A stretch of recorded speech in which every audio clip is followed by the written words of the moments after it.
ভালো হয়ে গেছে। আমি আবার আজকেও বললাম এই ভালো হয়ে গেছে, এত সোম মঙ্গলবার করে। বাবা বলে না না, সোম মঙ্গল কি, যতক্ষণ না ভালো হয় ততক্ষণ ওরা ছাড়বে না।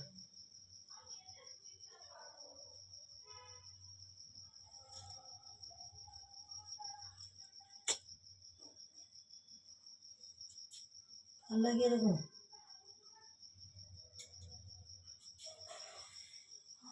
মান কি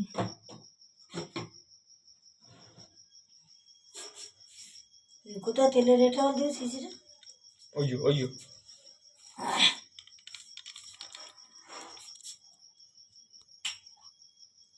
কোথায় ঘন্টা বাজছে? কি পুজো করছে?